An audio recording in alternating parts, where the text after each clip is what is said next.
Hi. Last week I posted a video about the British Army, and the video was fairly successful. And in the comments, both on YouTube and also on Twitter, people said, "Hey, this video was really great, but could you do a comparison of the British Army with the French Army?" Well, that's what this video is. Now, the easiest way of putting it is that the British and the French armies are different in some ways and similar in others. And honestly, I think that the ways in which they are similar is more interesting and more important than the ways in which they are different. Why more important? Because the ways in which they are similar is bad news for both armies with respect to their ability to do the one thing that's on everybody's mind these days, which is their ability to fight a major land war and high-end conventional warfare against a peer or near peer competitor such as Russia. So I'm going to divide this video into four parts. First part, I'm going to talk very briefly about my credentials, basically, why should you be listening to me? Second part, I'm going to talk about why or how these two armies are different. The third part, I'm going to talk about how these armies are similar.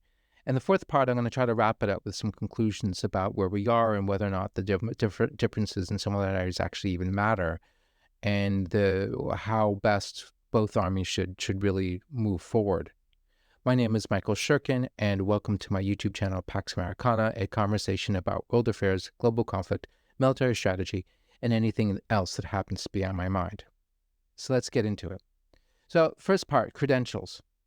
With regard to the British military, I've been following the British military now for many, many years. I worked on them both at the RAND Corporation, and I also wrote some stuff on my own. So I've got some publications at RAND, and also I've written for things like the Wavell Room about the British military policy, etc. I also happen to be an associate fellow of the Royal United Services Institute, which is the preeminent UK defense think tank. And I participated this summer at their annual land warfare conference in London, which means to say that I am participating in, albeit from a distance, in the current discussions about the state of the British Army and the future of the British Army, etc. As for the French army, I confess I know a great deal more about the French military and army than I do about the British, simply because I've focused much more intensively on the French. At this point, I think it's fair to say that I'm one of the, if not the leading American expert in the French military. And I've written several studies for RAND Corporation as well as for publications such as War on the Rocks and the Texas National Security Review, all about the British military, the French military. These include, for RAND, I led a study of French approaches to networked warfare. I wrote a history of French coin doctrine. The most important of these by far is the study that I co-authored at RAND with the magnificent Stephanie Pizzard under the title Strong Ally Stretched Thin, which is a study of the strengths and weaknesses of the French military that was commissioned by the United States Department of Defense. This study, which, by the way, you can find on the RAND website, and I put links in the description to that study, as well as everything else, including the study on French approaches to networked warfare. But the Strong Ally Stretched Thin was very well received by the highest echelons of the French military. General Burkhardt, who is the chair of the Joint Staff, told me in person that he thought very highly of the study, and he agreed with the conclusions. The French think so highly of my work on them and my work on the French military, and my efforts to basically be the explainer of the French military to an American audience. They actually made me a Knight of the Order of Merit, National Order of Merit, which means that from henceforth you should refer to me as Sir Michael, or if you are a Monty Python fan, brave Sir Michael. I'm joking, of course. So let's talk now about the differences between the two militaries. The first obvious difference is size. At this point, the French army is roughly almost twice as large as the British army. The British army has about 73,000 regular soldiers plus about 24,000 reservists. The French army has about 130 or 120, depending on what you read, thousand regular soldiers plus about 25,000 reservists. Of those regular soldiers, the French consider the size of its deployable force to be about 77,000. I've read no comparable number in any British Army documents I've read in terms of what they consider their deployable force. I'm not entirely sure what the French even mean by that. The point simply being that the French army is significantly larger than the British army. It's also fair to say that the French army is in better shape than the British army. I insist it's not better. That's not my argument, but rather it's just in better shape. And I think a classic example of that is the relative success of French army modernization programs compared to British army modernization programs. In the previous video about the British Army, I talked about the Future Rapid Effects System, or FRES, which was this major program in the 2000s, which was designed to replace obsolete British armored vehicles with up-to-date modern armored vehicles, all of which were supposed to be stuffed to the gills with all the highest technology. FRES failed, and the only bit of FRES, as far as I know, that survives is the Ajax infantry fighting vehicle, which is expected to enter service soon. I'm sure the Ajax is going to be a phenomenal vehicle, but the whole story, the saga of its development and production, was just fraught with all sorts of problems and delays, etc. It's very problematic. Now, some people have also said, for instance, some of the comments to my video said that the Boxer, which is a German-designed vehicle that the British are also building and now is coming into service with the British Army, that Boxer also is a legacy of FRES. I don't know if that's true. I always thought of Boxer as being basically something that they resorted to replace a capability gap that's left by the failure of FRES. But either way, I just want to note that Boxer exists, and there is apparently some British DNA in the whole program, which arguably dates to FRES. I don't know. You should ask Nicholas Drummond, who is the Boxer expert in the UK. Now, the French in general have done much, much better with their modernization efforts. So, for instance, France leads the way when it comes to digitization and the implementation of information networks and network warfare technologies, and the development of a whole family of armored vehicles. I'm thinking of the VBCI, which entered into service, I believe, in 2006, the Jaguar, the Griffin. Next is going to come something called Serval. And then in the meantime, they're working on modernizing the Leclerc main battle tank. They're going to modernize, they're intending to modernize 200 of the Leclerc. I mention that just in contrast because I believe that the British plans to modernize the Challenger 2. They're only going to modernize something like 140, 149 of them. So they're going to end up with hopefully they're going to keep the rest, but we're talking roughly the same numbers.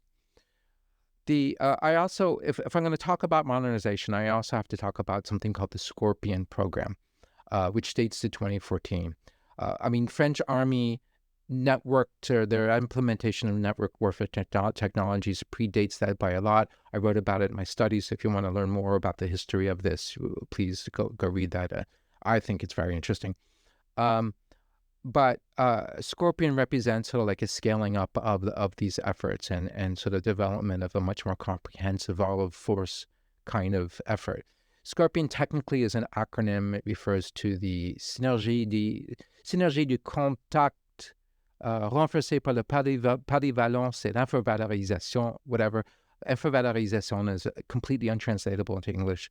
But I'm willing to bet that there's not a single French officer actually knows that that's what Scorpion stands for, because they kind of picked the word and then invented a way to say that it's an acronym. Either way, it doesn't really matter.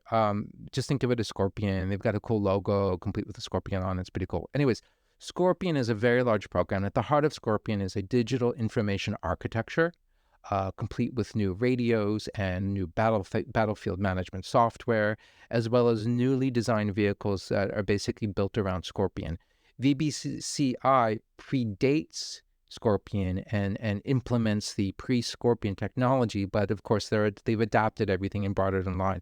So you should think of VBCI as being part of the Scorpion program, even though technically it predates that. Same is true with the Leclerc, which they've modified it already so that it's got all the latest tech on it. So the Leclerc is also very much, it's not excluded from Scorpion, even though it's technically not part of it. Lastly, Scorpion is an effort to rethink force structure and tactics in order to optimize the use of the new technology. So they're really thinking about, like, how do you redesign and how do you a tank company, and how do you fight the tank company, etc.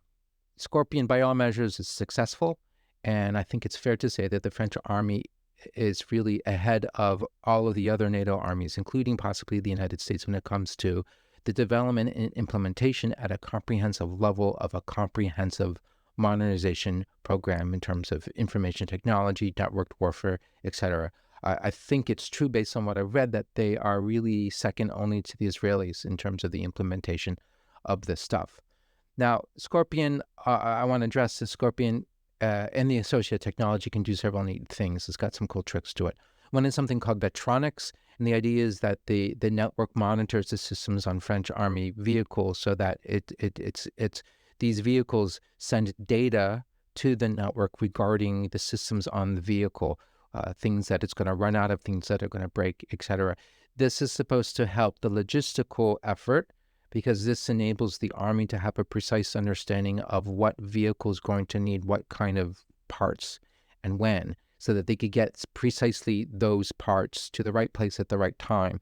So this means that they can send fewer parts, right? Because it can be much more precise. So this is supposed to help the whole logistical effort. I think that the real star of the show, though, is the network and the battlefield management software, which of course features Blue Force Tracker and slew to queue technology. Slew to queue is the ability of the idea is that your tank or vehicle or whatever, maybe your Caesar howitzer, you get the firing data from the network, right? The network tells you the target is there, and the cannon on your vehicle will automatically slew and position itself to aim precisely at that target. It will not fire automatically. The French, as a matter of policy, do insist that they have what's called a man in the loop, the idea that somewhere in this chain, there's going to be somebody who has to press a button or pull the trigger such that, it's not firing automatically. Although I did ask a French general who was in charge of Scorpion for a while whether or not there was maybe on the back of the box in the tank, you can flip a switch and the whole thing will go fully automatic. He actually did not answer that question, but he did say that he thought that fully automated warfare was completely inevitable, simply because fully automatic warfare, fully automating the system would save a lot of time. And in some contexts, that kind of time savings, like squeezing out seconds out of your reaction time, could be critical. Anyways, be that as it may, all of this is supposed to enable something called collaborative warfare, which is, I think you can describe it as the holy grail of all the Western militaries. The idea behind collaborative warfare is that, you're out in the battlefield and you've got all these different elements because, of course, everything is combined arms these days. So you've got the howitzers and the infantry fighting vehicles, and you've got the tanks, and you've got drones and fighter jets and all this kind of stuff, and infantry guys. And the idea is that all of them are networked, right? All of them are sharing information. And so if there's information about, let's say, a threat pops up, maybe it's an enemy tank, or maybe it's just some guy on a roof with an anti-tank guided missile who's prepared to take a shot at something, he's seen, he's located, the information is shared on the network. The network basically delivers to, helps decide very quickly what is the best weapons platform or weapons system that can take a shot at that threat and neutralize the threat. And then, again, with pseudo Q, then, somebody's turret is going to automatically move over to take a precise shot. Collaborative warfare is something that all militaries are working on.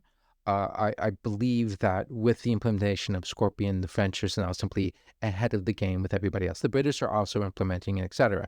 But the French are simply ahead at a comprehensive level. Now, why has France been more successful? I think that there are two major reasons. The first reason has to do with the predictability and stability of French military budgets, and it has to do with also how the French manage their budgets and their spending. So that even when the French military was going through severe budget cuts, which was the case up until about, I think, 2014, 2015, around then when the French stopped cutting and it started to reverse the curves and started to spend more money on defense, because of the 5-year military programming laws, etc., I think that all the people involved in weapons development and weapons procurement had just better visibility with regard to how much money they had and how much money they were going to have. I believe that this is a key ingredient to a successful modernization program. The other major reason why the French have been successful, where the British have failed, at least with Frez, is that the French have done a much better job of making decisions about their requirements and then sticking to those decisions, right? Whereas the British have had a hard time making decisions, and then often after they make a decision, they've changed their mind and changed their requirements mid-course, which is very problematic. Now, this does not mean, and I want to stress this does not mean that the French made the right decisions. These decisions are based on your understanding of not just your current requirements, but your future requirements. They are calculated bets that you're making. As far as I'm aware, the decisions that the French army made that I'm speaking about here, decisions that they made, if not prior to 2014, then at least prior to 2022. In other words, before the French army shifted its focus to focus single-mindedly on high-end conventional warfare and potentially fighting the Russians. The requirements of the day, what they were thinking when they made the decisions, which you can now see reflected in their new vehicle fleet, had to do with the French calculus of where a happy medium was in terms of risk and requirements. They didn't want to tailor their force to be able to fight. They didn't want to optimize it for the lower end of the conflict spectrum or the higher end of the conflict spectrum. They aimed instead for what they call the middle segment, or the segment médian. So the result is a fleet of vehicles that they intended to be light enough to be deployed to, let's say, Africa, not just deployed to Africa, but also sustained in Africa, particularly given the French military's relatively poor logistical capabilities, but heavy enough to survive on a battlefield in conventional warfare. Now, the word enough, I think, is very, very important. The U.S. military does not like to buy things that are good enough. They want optimal solutions, and they can often afford to have optimal solutions. So they can afford to look for optimal solutions for things. The French have, I think, much more modest ambitions because they have much more limited means. And so as a result, they're satisfied with enough. Of course, whether or not something is good enough for a certain context is a risk. It's a risk. They're betting. But that's what they're thinking of. As a result, I mean, the most obvious way you can see this in the new vehicle fleet is the fact that they're all wheeled. The VBCI is wheels, the Jaguar, the Griffin, the Serval, they all have wheels. The only things now in the French Army inventory that still have Caterpillar tracks are the Leclerc main battle tank, and I believe that they still have some of their old AUF-1 self-propelled howitzers from the 1980s. I think they still have some of them in their inventory and some of them in their artillery units. But those, I believe, are slated to be phased out by the Caesar howitzer, a self-propelled howitzer, which is on a truck chassis with wheels. Wheels are optimal for deploying to places like Africa. They are not optimal for slugging out for the Russians in Ukraine. And we've seen this in the Ukraine war, that the wheeled vehicles have suffered, have not done as well as the tracked vehicles, given the snow, given the mud, the very difficult conditions. But that's what you see. And so when the French now, they're thinking about restoring their capability to do high-end conventional warfare, they're trying to do it with a force that ultimately is designed for something else. It's designed for the middle segment rather than the force that perhaps they would have designed if they had been focused on conventional warfare 20, 30 years ago, when they're making decisions that are now reflected in their vehicle fleet. Okay, so let's talk now about how the British and the French armies are similar. In the previous video about the French army, I talked about the British army. I talked about how the Ukraine war has revealed certain capabilities to be essential on the modern battlefield. And these are capabilities that Western armies, including the British, including the French, either do not really have because they're new, or have but are really more legacies from the Cold War and are capabilities that they've disinvested from, meaning they don't have a lot of it, or what they have just is simply inadequate or too few, etc. And so the idea is that all Western militaries are in the same kind of boat, and they need to boost these capabilities, and they do it, either fill the capability gaps or enhance the capabilities that they have, and they need to do it really quickly. So what am I talking about? I'm talking about air defense capabilities. I'm talking about drones, counter-drone capabilities. I'm talking about ISR, counter-ISR, long-range fires. I'm thinking tube and rocket artillery, electronic warfare, and I think also certain engineering capabilities like breaching capabilities and bridging capabilities. These things are equally true of both the British and the French armies. So both of them really are inadequate in this regard. Both, for example, have howitzers and self-propelled howitzers, but really very few. Both of them have multiple launch rocket systems, but very few. I think actually the British have more than the French. Both of them only have a few main battle tanks, roughly about 200. Both of them, by the way, neither is capable of building new main battle tanks because the assembly lines closed a long time ago. Both armies also have they don't have enough ammunition, they don't have enough missiles. The result being that neither would last very long in any kind of war, and both now, I think, are struggling both to restore their own stocks while also trying to keep ammunition in the pipeline for the Ukrainians to use. I believe that the French defense industry is healthier than the British defense industry simply as a result of long-standing French industrial policy. That being said, neither defense industry has much in the way of industrial capacity. They're making things, but they can't really crank them out in very large numbers, which would be necessary in the event of a major war.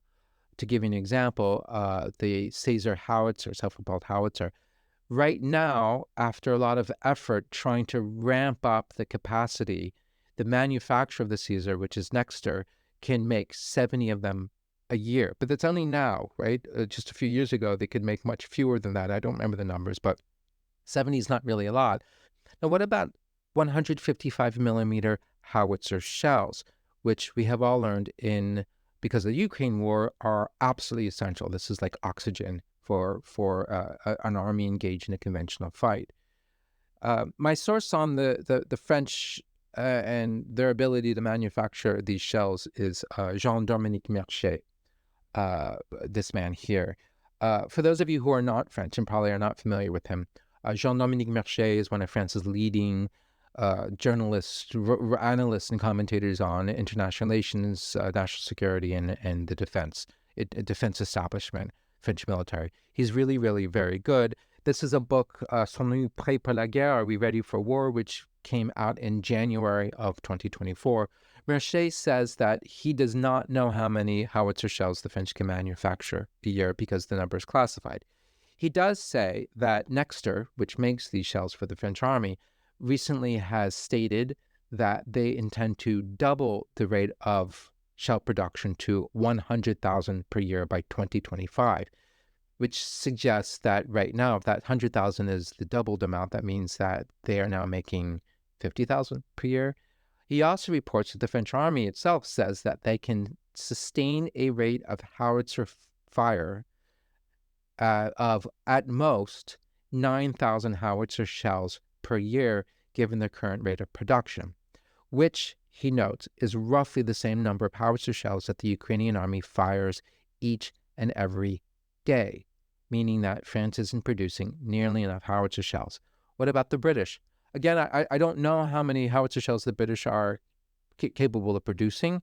That number probably is classified. I do know that the Ministry of Defense has thrown a lot of money recently at the BAE, which is the company that makes them for the British Army, in order to scale up the production of shells. What are the numbers? I don't know. I suspect they're not really high enough. Another big similarity with the two armies is that neither really has the means to fight a large war because they just simply lack in mass. They just don't have numbers. They have too few stuff, right? Too few things. In the last video, I described the British army as a bonsai tree. The French army is itself a bonsai tree. It's a better tended bonsai tree. I would argue it's a little bit larger, but it's still a bonsai tree. So, could Britain fight a major ground war? I don't really think so. Could France fight a major ground war? Yeah. Mercier says that the French army could manage a front of 80 kilometers, which sounds a lot, but really isn't. And it's certainly a far cry from what the French army was capable of during the Cold War or, during or prior to World War II. Would these armies be of any use? I think that they would be, but not necessarily for long. I mean, both armies are really counting on quality over quantity. They're betting over that, throwing money at technology or at training, right, which is going to give them, like, they've got all these really great things and these very well-trained soldiers. That's going to get them somewhere, and that's really going to help them. There's some truth to that, right? Like a Caesar howitzer or an AES-90 or one of these new Boxer howitzers that the British Army are getting, they're clearly better than a certain number of inferior howitzers. But what exactly is the ratio? And is it enough to make up to vastly superior numbers that the enemy might be able to throw at them? And is it a better invest of the money? It's really very hard to know. Perhaps after the Ukraine war, we can analyze the data and we could say, because the Ukrainians have maybe a dozen Caesar, plus they've got some German self-propelled howitzers that are supposed to be excellent. Maybe you can see that, okay, each one of these things is worth X number of inferior things, and then you could kind of do the math and figure out which is the better buy. It's really hard to know, but I don't think we know at the moment. I do strongly believe that pound for pound, both armies are very good, and both armies would cut the Russians to pieces. I will bet money on any British or French infantry squad or company or tank company over nearly any conceivable adversary just because of their training, their skills. They're really, really very good, both of them. I think the training and professionalism really counts for a lot. We saw this in the Falklands War, where in the Falklands War you had a relatively small number of highly trained British professionals go up against Argentine conscripts. It was hardly a fair fight, which is exactly what you want. You don't want a fair fight in combat. And I also think that the French, with their emphasis on maneuver and speed and having lower ranking officers take the initiative, I think they would dance around the Russians and just slaughter them. But then they'd run out of ammunition, and they might run out of ammunition really very quickly. And then at some point, the Russians could just drown them in mass, just overwhelm them with the sheer numbers. We like to laugh at the images of the Russians sending T-62s into battle in Ukraine. T-62s, of course, being these ancient Cold War vintage things that are crazily, wildly obsolete on the modern battlefield. But it's not funny anymore if you've got nothing left in your inventory to stop the T-62s other than maybe throwing rocks at them. So at that point, the T-62 actually becomes a significant threat to your own side. The reality is that both armies reflect the fact that between the end of the Cold War and relatively recently, neither country took seriously the possibility of ending up in a large war, and certainly not one in Europe. As a result, they're really just not equipped to do that. So let's agree that neither army can handle a big war, at least for any length of time, although I would argue that the French, because of their larger size, would do a little bit better. But so what? So now we get to part 4. Does it really matter in the end? Do they really need to be able to do this? Nuclear weapons still exist. The Russians still have nuclear weapons. During the Cold War, the French calculated that they, even though they had a gigantic army at the time, that a war with the Soviets sooner rather than later was going to end up going nuclear. So they didn't need an army that could actually fight the Soviets for the duration, because there would be no duration. There would be nuclear war, or hopefully there would be some sort of off-ramp that both sides would find before the thing went nuclear and the world ended. If the British and French are not fighting the Russians, then who are they actually fighting? Like what plausible scenario is there actually that either country would find themselves in a major land war?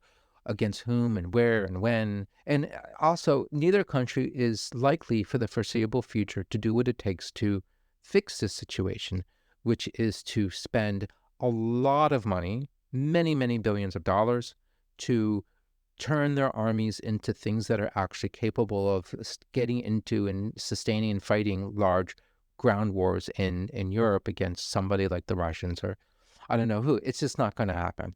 So I want to leave you with some concluding remarks from Jean-Dominique Mercier. And he's, of course, talking about France and the French army, but I believe that what Jean-Dominique Mercier says is equally applicable to the United Kingdom and the British Army. Mercier calls for not spending more money, but for greater resilience.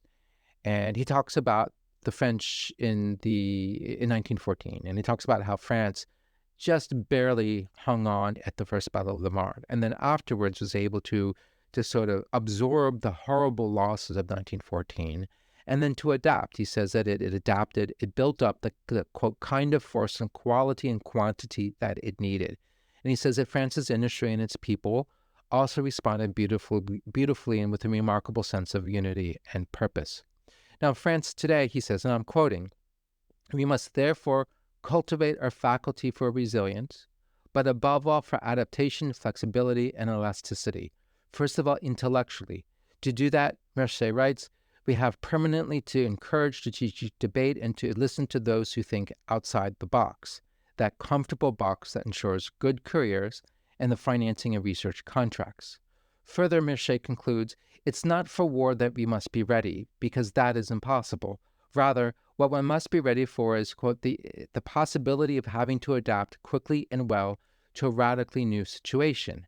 This," he adds, "might be war, but it also goes for other major threats, such as pandemics, natural or technological catastrophes, or economic crashes." If you like this video, thank you very much. Please like and subscribe. You know the drill. Also, please check out in the description. I put links to various articles I've written about the British and the French armies. as well as my LinkedIn, my Twitter, to my website, michaelshirkin.com, and my Substack. And if you have any recommendations, if there's something that you'd like me to talk about in the future, add them to your comments. I've had a lot of good recommendations, so I've got a lot of stuff in the pipeline as a result. Thank you very much.